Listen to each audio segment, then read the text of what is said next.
Good afternoon to one and all. I welcome you all for our alumni talk series. And today we have Parul Sharma, who is a alumni of our founder batch, and she's going to present on how do we reimagine a living city. Indian cities are expected to prepare a development plan or master plan which provides a macro level framework of land use zoning, transportation, infrastructure, etc.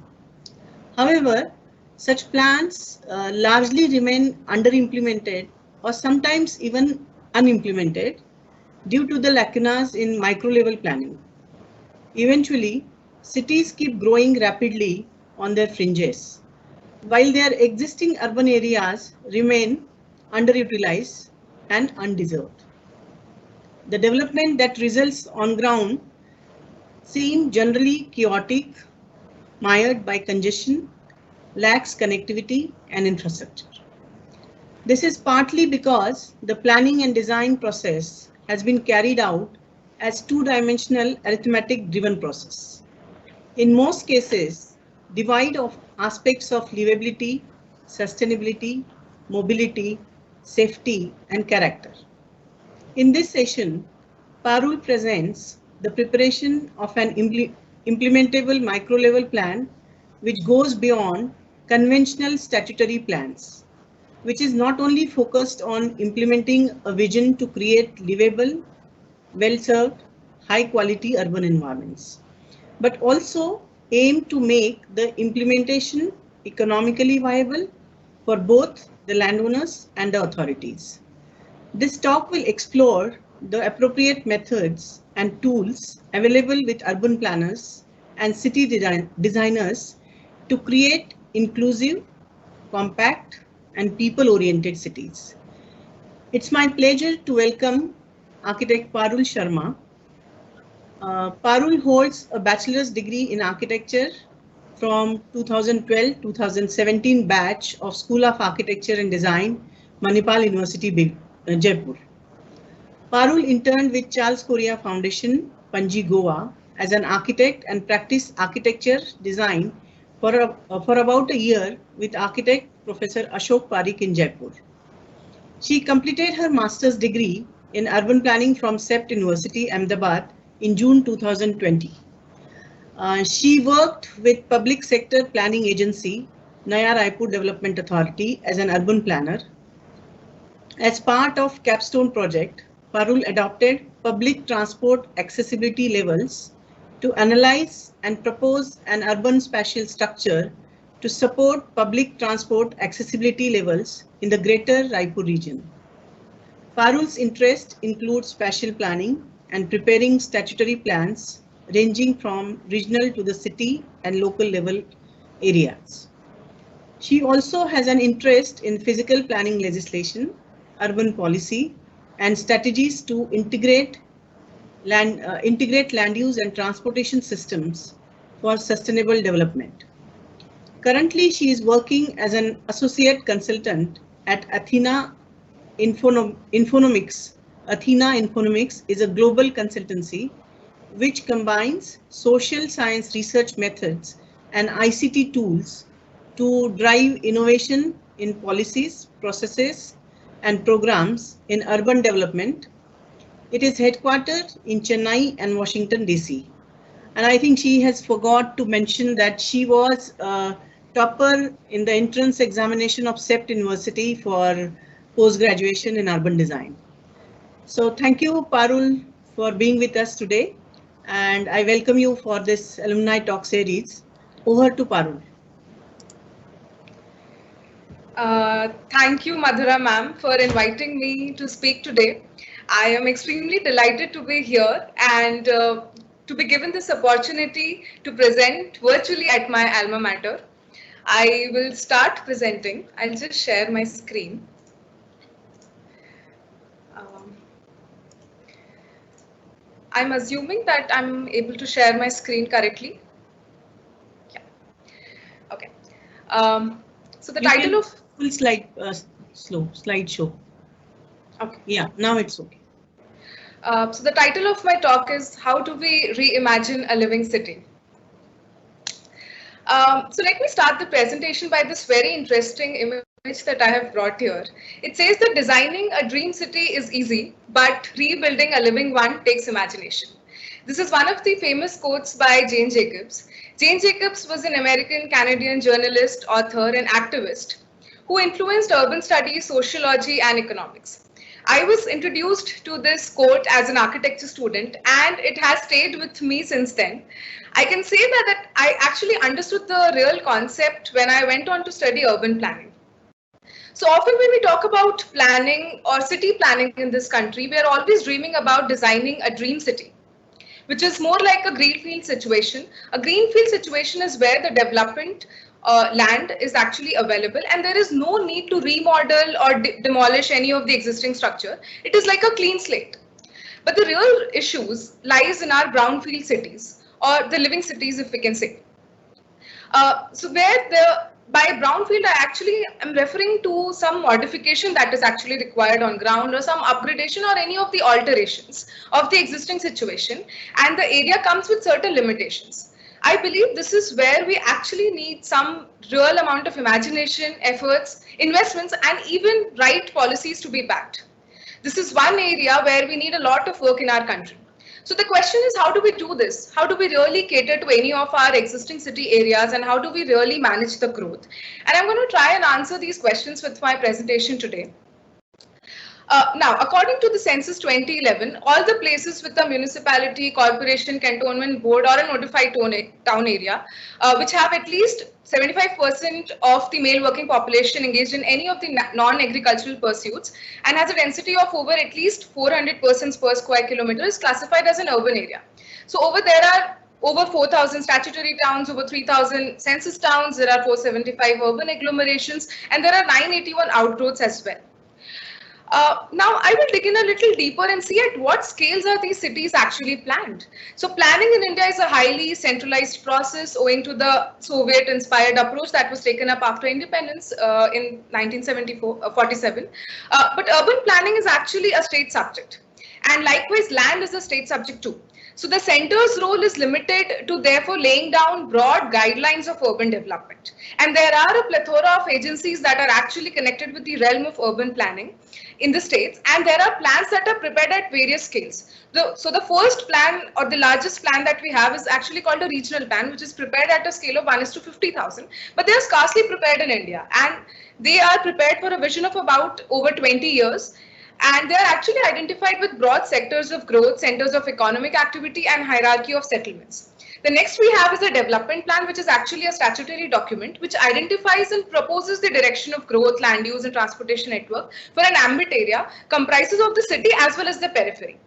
But these development plans needs to be actually linked to a capital investment planning. But that is very rare in case of Indian cities. So these development plans or master plans or city development plans, as we call, they remain really far from implementation. The last and maybe the smallest scale of planning that we have is actually a town planning scheme. Now, town planning scheme actually develops the service urban land from any of the agricultural use, and land is pooled from all the owners, and after making deductions for transport, social infrastructure, physical infrastructure, it is equally divided among the owners. And the vision for this is supposed to be 10 to 15 years. So, and even the scale is actually very smaller. It's 1:5,000 or 1:1,000 that it is actually prepared.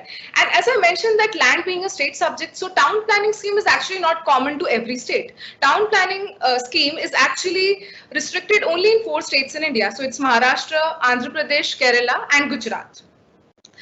Now, today I'm actually going to focus on the city of Ahmedabad in the state of Gujarat. And Ahmedabad is the 7th most populous city in the country with over 6.3 million population. And it actually makes up a very relevant case for understanding how cities have transformed. It has a population of over 6.3 million, and it has seen transformation from whole houses in the east to high-rise apartments in the west. And it once had a mercantile economy to now it actually stands as a global service industry. It was actually called the Manchester of East because of the textiles mills, and today it stands as one of the most primary institutional center of northern India. Now, Ahmedabad Urban Development Authority, as shown by the black boundary, covers an area of 1,866 square kilometers and is actually engaged in producing the spatial plans for this area and the city itself. Whereas Ahmedabad Municipal Corporation, that is shown by the red boundary, covers an area of about 449 square kilometers. Now, the city is surrounded by many urban growth centers as shown in the map. So there are these Kalol and Dehgam in the north, and Sanand, Bareja, Ahmedabad are all these growth centers that are very close to the core city of Ahmedabad. Now, today I'm going to focus on one of the areas, which we can also call it a local area in Ahmedabad, which is called Bhopal. So the viewers today who are actually aware of or are actually familiar with the city of Ahmedabad would know this area as one of the most developing or rapidly growing urban area in the western periphery of Ahmedabad. I'm calling it a peri-urban area because it is actually between rural and urban. And it is actually on the outskirts of the city. As you can see, it's marked in red. So it lies exactly out of the AMC limits. But it is very close, or maybe it's actually in proximity to the city centers, to the airport, to even the railway stations. And it actually covers an area of around 11 square kilometers. So looking back at what the past planning efforts was done in the case of Ahmedabad, the first DP was prepared by AMC in 1965. In 1987, ORDA prepared its actual first DP and development started shifting from the east of the Ahmedabad to the west of the city. And this grey box that you see represents the local area that I'm going to focus for today. And in 2002, ORDA actually increased its boundaries, but because of these emerging growth centers in the west and also in the north and the south areas. But Bhopal as an area remained fairly outside of both the limits of ORDA as well as AMC. Now, currently in 2021, the DP which is there in place actually has been jointly prepared by AMC and ORDA. But the area remains inside ORDA limits, but is again outside the AMC limits, that is the municipal corporation. So any area which is actually being outside the limits of any of the city corporations. So the question again arises, how do we really manage this? I mean, who's the guiding authority? How do we actually make way? So the answer here lies that we need to make way for urban redevelopment with the use of local area plan as a micro planning tool. In case of Ahmedabad, I mean, why it is so important? Because Gujarat state has actually made an effort based on a statutory mechanism called local area plan. As a micro level planning tool. So first thing that the government did was to make an amendment in the town planning law. Now this is a provision in many other states too, as I mentioned, but in this presentation I'm going to talk about the preparation of a local area plan for the area of Bhopal. And having worked on this project as part of my academic exercise under Urban Expansion and Regeneration Studio, I can clearly say that LAPs can actually do wonders for any of the existing areas, and they actually can work or rather be prepared at a neighborhood level that can include public participation, which is not like that is actually not possible for a development plan or a regional plan, or in fact even for a town planning scheme, so to say. And then it actually can work towards meeting the demands of the infrastructure in an area to influence the development plan substantially and over time. And they can actually suitably resolve the local level deficits of social and physical infrastructure. So I need to actually look at why we really need this urban redevelopment or a local area plan for this area. And here I will start presenting what are the strengths, the issues and the opportunities that we have for the area. And by strengths, I mean what has been in the past. By issues, I mean what is the current issues that is there for the area, which includes spatial, built, and the character as well, and also how people perceive it. And third, what lies in the opportunities. So if I start looking and zoom into the village area, which is a total of 11.4 square kilometers. So in the right, you see is the Bhopal village, and on the left is the Ghuma village. And in early 2000s, there was hardly any growth, and there was like mere rural settlements that had taken place. And there was absence of any of the bylaws or any urban jurisdiction for this area. And it has actually remained so even today. There came many transport links by 2008 because of the formation of the SP Ring Road, which is the Ahmedabad Ring Road that came up, which is the 60-meter wide road. And by 2011, the area was under the ORDA limits again, but remained outside the AMC boundaries. And then there were 3 TP schemes that were actually overlaid on the areas. So as I mentioned that a TP scheme is supposed to actually act for a greenfield development, but by the time the government decided to develop or implement a town planning scheme, the area was already covered. So a town planning scheme could not really help much to the area. And also there was an institutional change that happened. And today, as it stands, the majority of the village area has been covered by this rapid haphazard development. And we can clearly say that there is definitely a demand for cohesive growth of these peri-urban areas along with the urban core. Now, if I look at the development potential analysis, and I divide the area into grids. So on the north, we see this really upcoming institutional centers and also large agricultural farmlands, which are not in any use right now. And in the south and the west are these large agricultural farmlands, which are mostly part of the Ghuma village. And definitely there is a potential for these areas to develop in the future.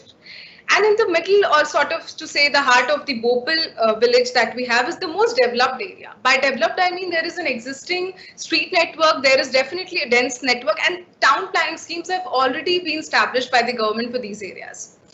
Now I look at what is the current issue. So the total population density per hectare is actually 114 pph, which is way higher for any of the fringe areas of the city. And the land use is such that it is primarily residential and like over 63%, and the green spaces are as low as 0.5%. And this is definitely where the government might want to intervene in the future. The plot sizes range are such that more than 46% of the plots are in the range of 5,000 square meters, which is fairly large for any of the development to take place in an optimum manner.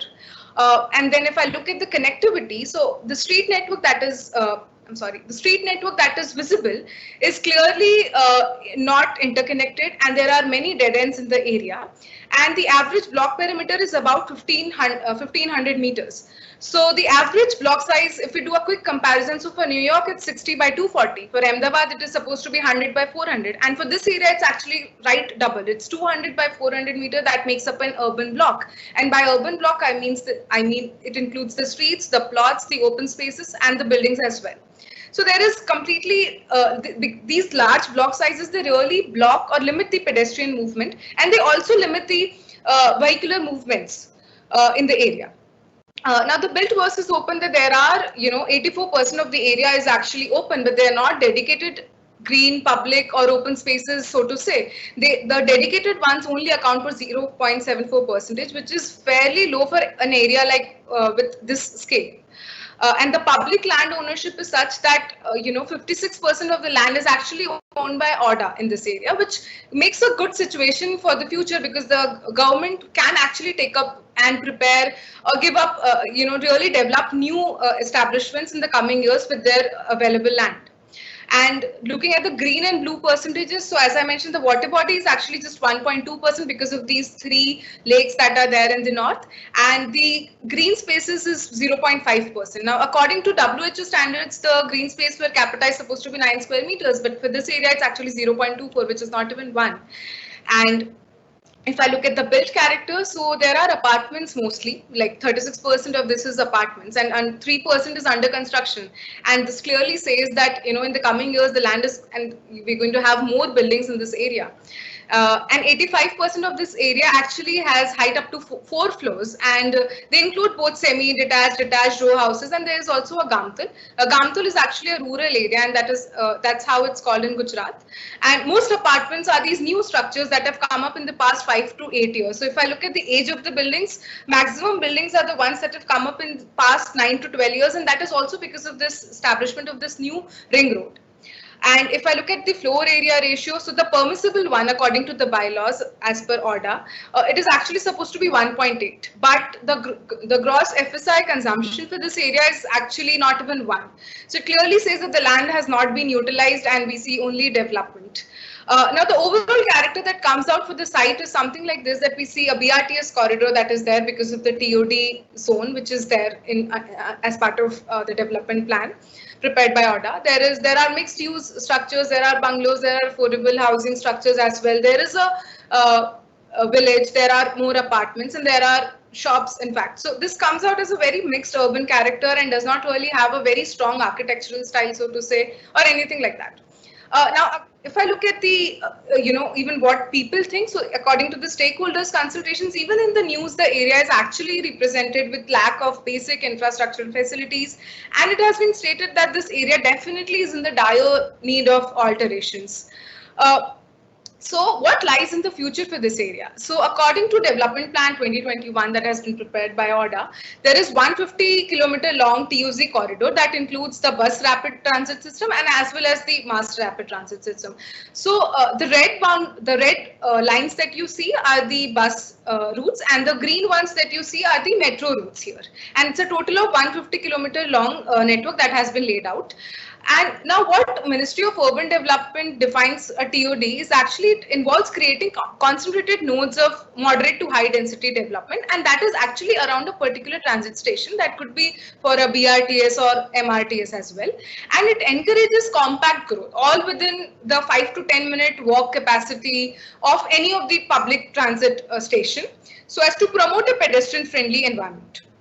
Now, TOD in case of Ahmedabad has been prepared at various scales. So there is a TOD network that is there for the city level. Then there is also at the corridor level. So they, according to these lines, the 200-meter buffer from each of these corridors comes as part of the TOD corridor, and they can actually have more FSI and can promote compact or high density growth. And they're also at station area and site levels that has been proposed. So I can clearly say that Bhopal definitely has an opportunity to develop as a TOD centric area plan, because TOD currently in the area is only occupied by 10% of the total area. So if I zoom into it, this is the current plan, and the yellow one that you see is actually under the R2 zone, which has the FSI permissible as 1.8, and the blue patch that you see here represents the TOD corridor, where the development can actually go up to 4 FSI. So clearly it's a very patchwork that you see in the area, and there is, we cannot really say that this plot can have an FSI of 4, whereas the other plot will not have it. So we need to organize this and need to have something where the land becomes like there's more order and can be optimally utilized. Now, there are, as I said, that there are already TP schemes in place. So what really lies for this area in the future? So can we actually implement a new micro level plan if there are so many issues, and for which we definitely have an opportunity with the TOD that has been proposed. And we can propose a TOD centric local area plan as part of the statutory mechanism. So we need to first establish a vision and also delineate the boundary for the local area plan. So the vision for this area will actually focus on evolving these transit oriented neighborhoods which have these characteristics of compact, mixed use and moderate to high density development, and which will actually focus on optimally utilizing the land that is there and also promote the non-motorized transits and have an incentivized redevelopment model for the landowners and also for the authorities. Now, it also includes that, we need to really look into that there has to be an access to the public transport through complete and new street networks. We can also have multimodal choices with first and last mile connectivity, and we can integrate public open spaces and street design and also informal sector in the plan. It also encourages medium to high density development to achieve the optimum land value capturing, as we call it. And it can also enhance the walking and the cycling aspects through NMT, that is non-motorized transit, and also have footpaths, more public plazas and cycle tracks. Now, if I have to look at what really needs to be planned, we need to really set out a boundary for our local area plan. So we need to delineate this boundary by using one of the key aspects, which is the walkability analysis. So each transit neighborhood will actually extend in urban blocks in 400-meter radius. So these white dots that you see on the red line are the BRTS stops, and the gray circles that you see represents the ideal walkable area, which is where it is actually in the radius of 400 meters and can be anywhere on this particular circle. Any person can actually access the BRTS stop within 5 to 10 minutes of walkability ranges. But on ground, when we see the actual walkable area is only utilized by this maroon or reddish patch. So clearly it's not even 100 meters from a particular transit station that is actually walkable in the area. And it's a stark comparison between what is the ideal and what is the actual walkable area. Now to set out the boundary, we start looking at the urban blocks. So as I mentioned that they include streets, plots, buildings and open spaces. So we demarcate all the urban blocks which are fairly large. And so we start demarcating the blocks that touch the 400-meter walkability circles that we have along each of the BRTS stations. Then we eliminate the blocks that don't have or exactly don't really match the characters because they are mostly villages. And we are aiming to develop it as an urban area. But we still consider one plot deep from the SP Ring Road in the south, and we can also include the Bhopal Kamtal, which is the rural area, because it is largely dependent on the other areas of the village. So the total planning area comes out as 3.2 square kilometers, which includes a total area number of blocks as 37. Now I jump on to what are the proposals final for this area. So, and what can be included as part of the development strategies, and I also present the final master plan. So first area where we really need to intervene is the existing connectivity.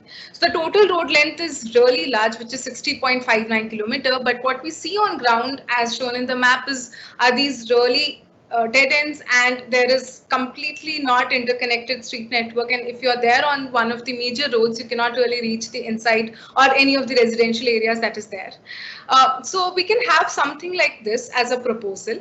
So this was actually prepared in this includes rewidening, readjustment, or even realignment of most of the existing roads, and so as to avoid any of the straight grids and eventually restrict so that it does not really restrict any of the thorough traffic in the residential areas. Now, before proposing, we need to check the likability of a particular plot to go under redevelopment, because we cannot really have any of our lines and we cannot call it that these roads will actually get implemented.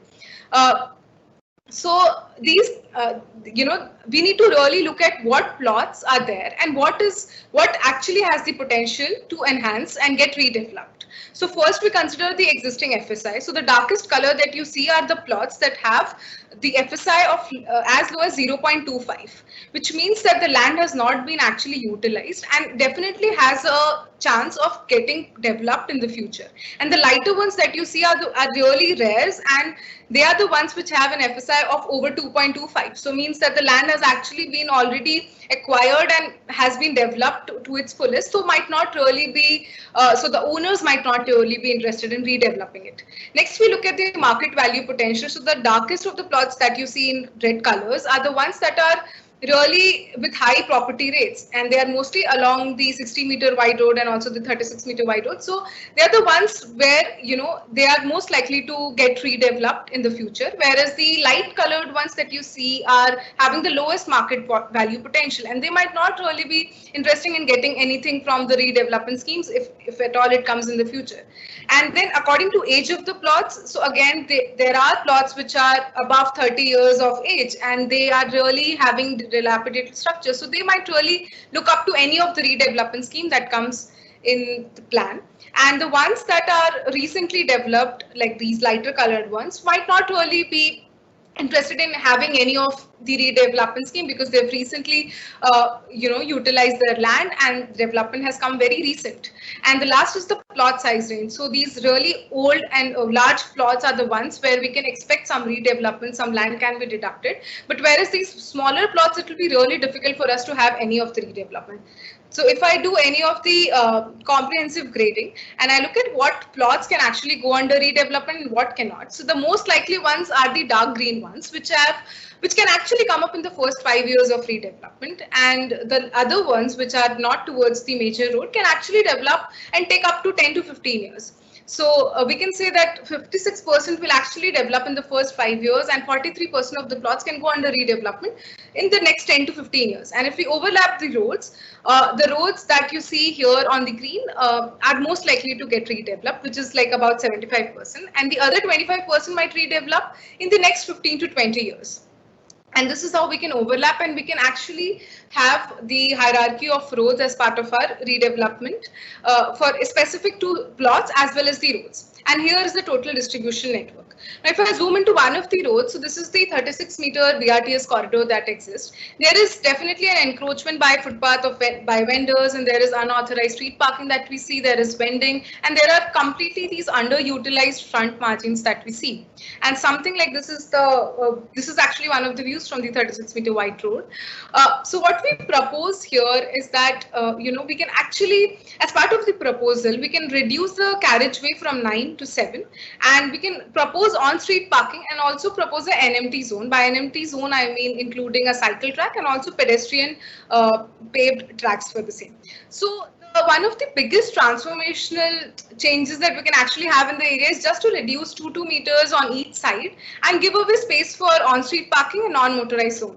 So these are different proposals that can come for a 36-meter road, where we can have an empty zone, we can have bulb out corners to calm the traffic, we can have a cycle stands, we can have more street utilities, more space for parking, and even vending.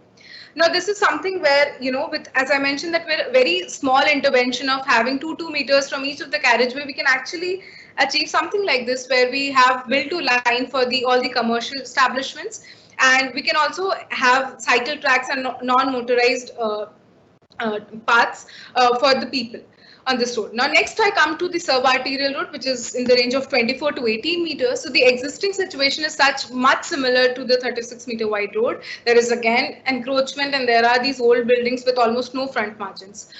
So what we can do here is that the carriageway almost remains same, and then we take up these footpaths that are existing and develop them as on-street parking and again non-motorized zone. So again, one of the most changing interventions that we can do here is to take up the front margins from the buildings and develop it as on-street parking or non-motorized zones. Now, this is something like a before-after for the street that we can have, and we can also provide a median. So, because this is in the range of 24 to 18, and there's completely no medians that are provided according to the plan. And for the local roads, again, it actually only sees most of these street parking. So, what we can propose here is that, we don't really need large carriageways. So, we take away the carriageway, and we reduce it from 9 to 6, and we propose NMT zones on both the ends. And something like this can be achieved for the local roads. And unlike sub-arterial roads, the build to line is actually not encouraged here, because this is where these roads will actually lead to the core residential areas in the area. Now, next is the green corridors. So this is how it is the existing situation, where we have these really old margins between the build structures, which can be taken up and can be developed as green corridors. So these are mostly in the ranges of 3 to 4.5 meters wide, and something like this can be done, where we can have permeable grass paving to prevent any of the water loggings between old buildings, and we can also have plantation to connect these green links. Now, if I look into how these neighborhoods can actually develop, now having these roads in place, what is the dominant character that is actually there for these areas? So as part of the proposal of the road networks, I'll go to the idea of developing the neighborhood.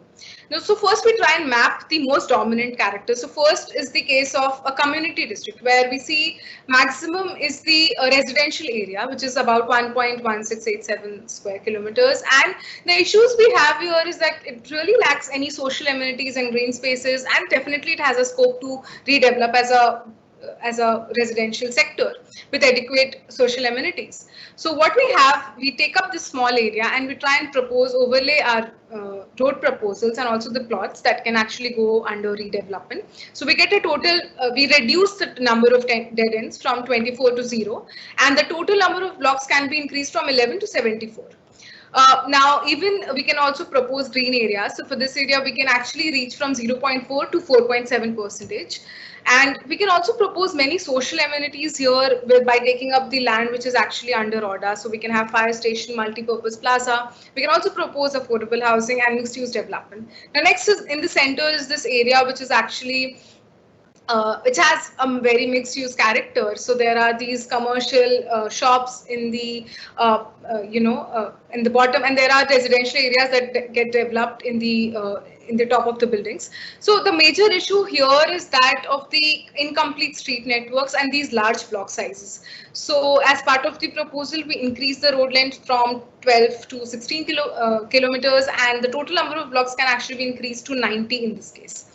And we can also propose more green spaces, so the total come as a 2% for the area. Then the last one is this commercial area, which has majorly 35% of its plots are actually vacant. So this one is actually on the 60-meter wide SP Ring Road. So it definitely has a proposal of getting developed faster in the coming future. And this has all these underutilized vacant plots can actually have more frontage and can actually have more commercial growth in the coming years. So what we propose is we propose a road length of over 9 kilometers, and we increase the total number of blocks from 6 to 20 to fit this area. Now, if you have to look at each of these BRTA stations that actually cater to these districts, so we can actually have one redevelop one of the BRTA stations specific to each district. So, but the question is, how do we do this? Because the plot sizes are really small. So what we do is that for plots that are actually less than 1 hectare, we give some incentives to the developers or the owners. So we give them, so one idea could be of all the plots which are actually 2,000 square meters each can have an 30% rebate in the purchasable FSI if they agree on amalgamating the plots. And this way it will relieve 50% of the cost and encourage developers to push market in similar trends. And this way the plots can be amalgamated and we can actually achieve 10,000 square meters. So whoever actually gives away their land can have two options. One is directly to have a monetary compensation, that is compensating at market rate for the land that has been acquired according to LAR 2013. And the other way could be compensating equivalent amount of land which has been acquired by the government. And something like these transit stations can actually develop, which will have more public spaces, and the station areas will have like on ground, it can really serve as an open space, which is really one of the requirements for the area. And the total changes that are expected is that the road length with this local area plan can be increased to 74 kilometers, and out of which 74% will be public roads and 26% will be private, and the greens can be increased to 2.25%. So this is how the intensity can also be proposed. So instead of having that blue patch that I had shown as part of TOD, we can actually propose a mixed use zone all along the 60-meter and the 36-meter wide road as shown in the dark orange color. It can actually allow the development to go up to an FSI of 4, whereas the lighter one, can actually have a base FSI of 2.7. And so overall, this local area plan will develop the roads, will also work for the station area, will provide some physical and social infrastructure, and will also make some changes in the intensity. We can also expect the green areas to develop. And overall, this can be a new master plan for this one of these areas of Ahmedabad. Now, when I say that this can be the proposal, here the road can come there, this can happen, but last but not the least, I should also talk about how this plan will actually be implementable on ground. And I'm going to actually present one of the methods. So for all the road proposals that we have, one way is that we can actually widen the existing public road. The other way is that we take a private road and convert it into public roads. And third is where we take up some of the front margins to have certain redevelopment, like as shown in these three cases. In these three ways, we can actually do some reductions and provide new roads or new spaces for the existing area. But any of the redevelopment and regulations will actually have a cost on the developer, and this needs to be incentivized, because otherwise no one actually going to agree on any of these redevelopment schemes that will come. So, and it will actually remain much like any of the development plans or regional plans that is there. So we can have an incentivized redevelopment model, where one incentive that we can give is that, which is already proposed, that we give them an increase in the free buildable area. So the base FSI was earlier 1.8, but now we give them a base FSI of 2.4, which will allow them to have more space, and in that way they can have an incentive to redevelop at a greater speed.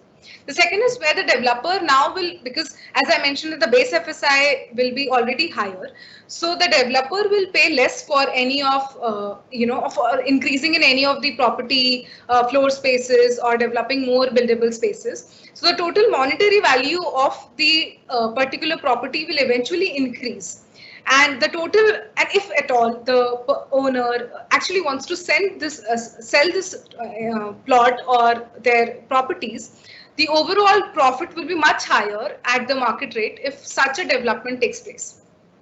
Now, talking about the costing, so it was actually calculated as like such interventions would come out as a total of around like maybe 500 crores, and which will have road and light poles cost and other infrastructural costs and the overall project cost. So if I talk about the feasibility, this a plan like this can actually come up in the next 15 years for the area of Bhopal, where the cost will be 500 crores. We can have revenue sources with development charges, with the purchasable FSI, with the sale of land. We can also have other funding sources from like ORDA has a surplus. There are LAP revenue bonds that is there in place. We have also grants from central and state governments. So overall, we can actually phase this development into phase 1, 2, and 3, and 4, and likewise. So the phase 1 can actually come up in first 3 years. And upon calculating, we can see that the revenue will start generating after third year. And thus the cost of the LAP can be recovered by the government. So last but not the least, that if this is the existing character, if we want some changes, so just along with the roads and everything, so we need to also look at what are the current development control regulations or bylaws. So as proposed, the mixed use zone, which is along the 36 meter and the 60 meter wide zone, we can actually have a permissible FSI of 2.4, and they can go up to 4, but we don't allow any of the front setbacks, but we can have rear setbacks, because we really want these roads to have the front margins for the NMT zones and the cycle tracks. So we don't allow any of the front margins. Then next in the mixed zone 2, which is, we allow a base FSI of 1.8, and they can actually go up to 2.7. And we actually allow both front and rear setbacks in this case, because these are mostly residential areas. And the last one, which is the 3 meter wide, or the development that is along the 3 meter wide or 4 meter wide road, we don't allow any of front and rear setbacks, but we give them more space with the permissible FSI, which is fairly high, which can actually go up to 2. So in this way, in the coming years, we can expect something like this for the area, to have a phased and regulated development and not really go very haphazard. And the growth can actually be managed, unlike the previous case. So in this way, the local area plan can actually help in creating these really transit-oriented neighborhoods for an area like Bhopal, which will have more compact and mixed-use development and focus on moderate to high-density developments. And the implementation can also guide other areas which are there on the fringes to have or follow a similar market trend. Now, to conclude, I can say that a local area plan like this can actually serve as a micro-level planning tool and work specifically for the mobility, that we can have multimodal integration, we can, as shown in the figure, and we can have more first and last mile connectivity with the help of the BRTS, which is already in place, and we can add more traffic calming aspects to the street design. The next is connectivity, that overall, if we have, these large block sizes can actually be reduced, so there'll be more interconnected street networks, and we can also manage parking. And the last is where we can actually work on the having more mixed land use and optimize the density, and also optimize the utilization of a particular land, so that the FSI that is proposed is, really gets up and is actually utilized and does not really remain underserved. And we can expect more housing diversity with commercial on ground and more residential and mixed use on the top for each of the buildings. So this is how the area can be achieved, and a local area plan can actually work towards developing new guidelines for a smaller area, and this way it can have more planned development. And the preparation and the implementation of such a plan can definitely guide other areas too, because this will actually have more of public participation, which is not exactly in the case of development plan.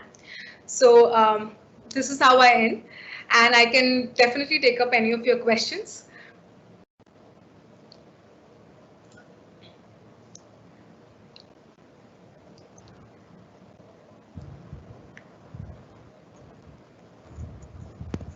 Uh, Parul, that was a very, very detailed presentation.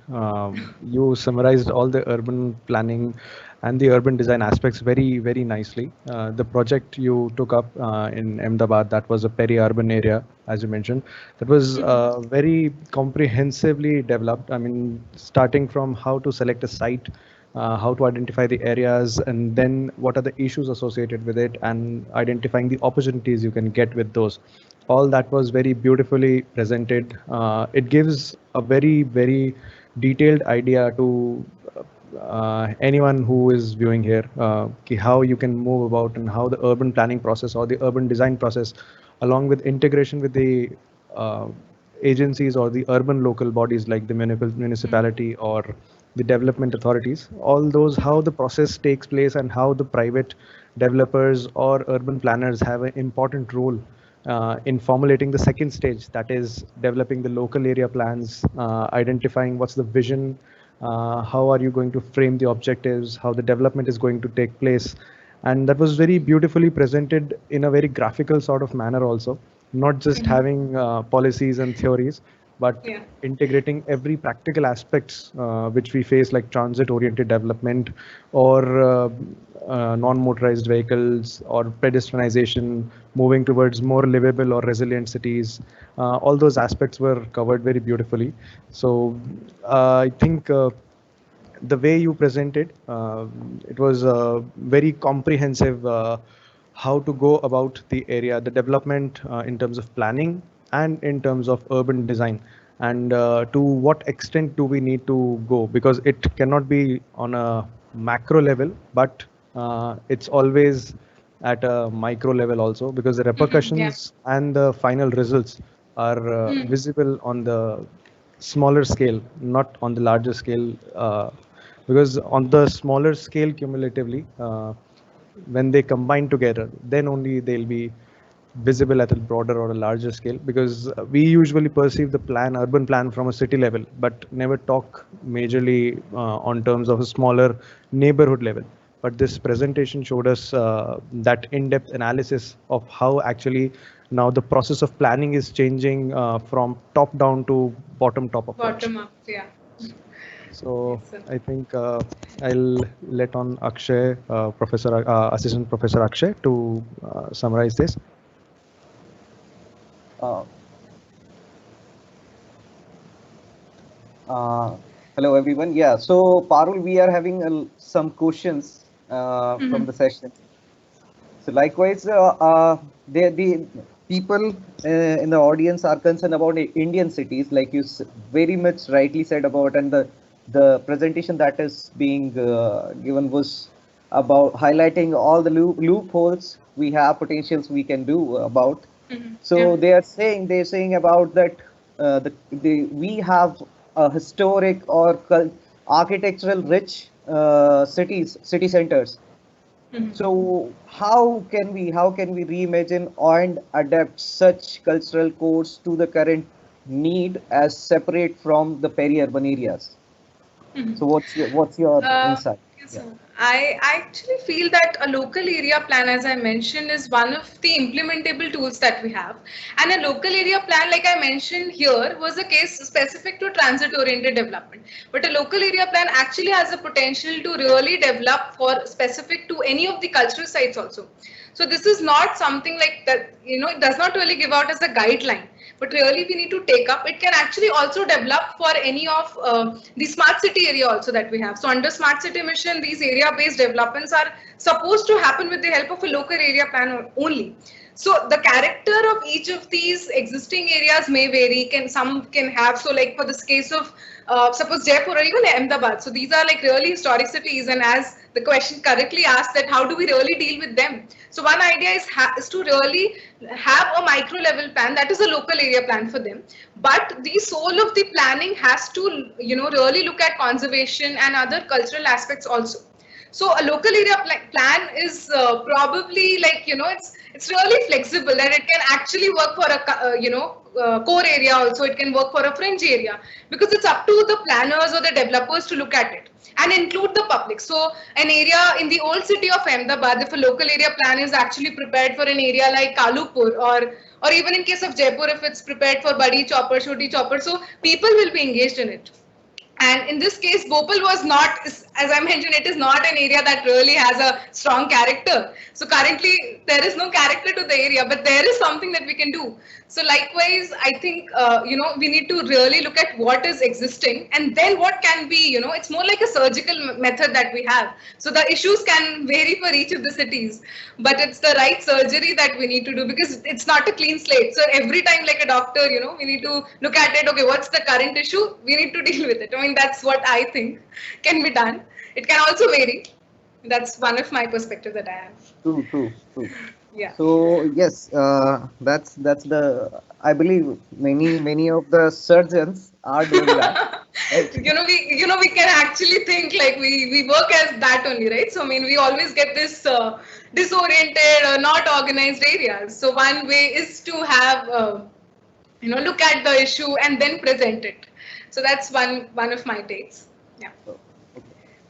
We have second question, which is about what's your opinion about transit-oriented development as a sustainable approach towards the expansion of Indian cities, which is inevitable.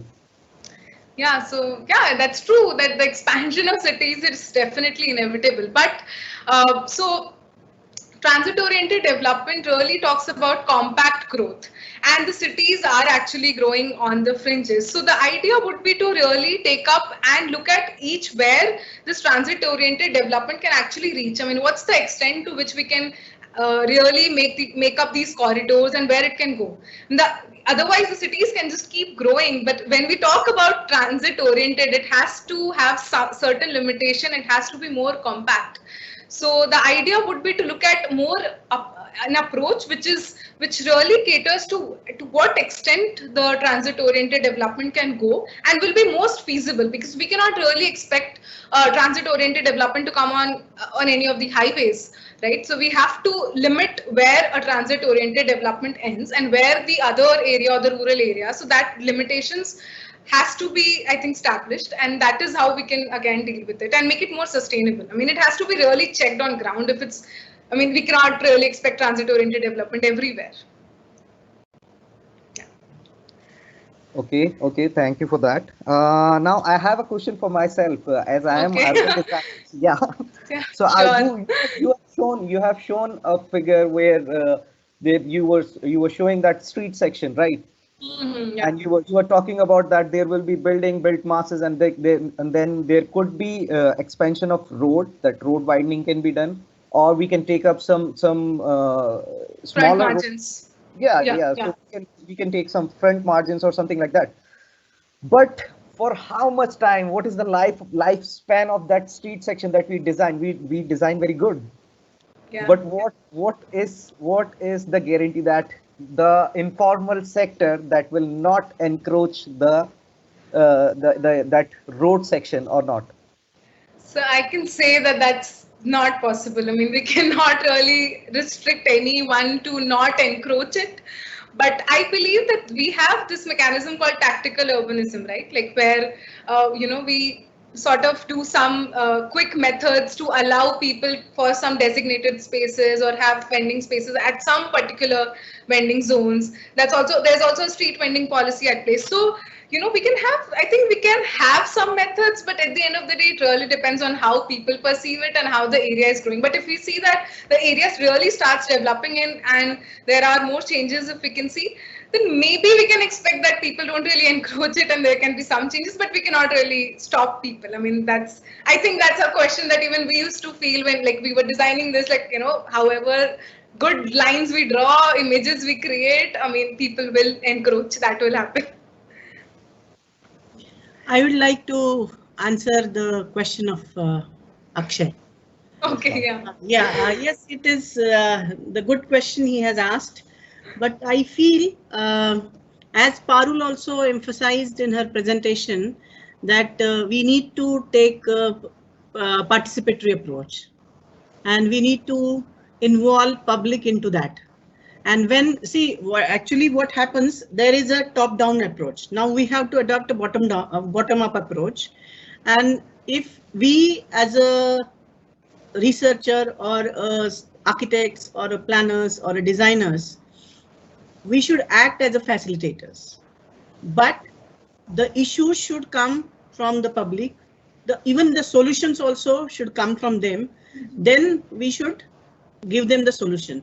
I have seen one case done by Priya for some village in Haryana. I was highly impressed by that. Priya Delhi is doing a wonderful work of this participatory approach, and we went to village, and there we have seen like the team of researcher from Priya went to that village and asked the villagers, like they have formed a group of youths, like one group of girls and one group of boys, and they asked what are the issues in your villages, how you want your village to be ideal village, right? And to my surprise, we have seen a wonderful sketch drawn by them that these are the issues like safety. They were having the safety audit of that village. So girls marked, they prepared a nice sketch of their village. Girls marked the areas there. Okay, these are the places we found that these are not safe for us. And similarly, on the same time, the boys were also preparing one map of safety in the village. So there was not match in these two plans. And then the Priya team sat with them, they discussed with them, and then finally boys agreed. Okay, because of such and such reasons, these girls are feeling that these areas are not safe in the village. And then all these discussions and with the help of Priya team, they presented to Sarpanch of the village. And immediately Sarpanch took action on it and the problems are solved. So similarly, when we do such kind of thing, we have to involve people into that. They should feel that we are working for them, and then they will not encroach, and they will know that yes, it is our plan, and we have done with the help of this urban planners or architects or designers. I think this should be the approach. We should involve more public participation in such exercise. Definitely, ma'am. That's one way of doing it, and it will be very helpful if that actually happens. In More public participation. In continuation to that only, I will be having one more question. It is about like there are these mega cities, there are some peri-urban areas, there are satellite towns, there are small towns, right? Yeah. So all those are covered under urban planning or urban designing or urban areas. So these approaches or these proposals should be how they should start with, like people are moving towards cities, or the villages are converting into towns, urban areas, right? So shall these or these areas are supposed to be, or these proposals should be implemented first in mega cities and then people will learn, or their participation will be approached, or they should be implemented in the urban or peri-urban areas or these villages, so accordingly the people will understand that this is a need of the time.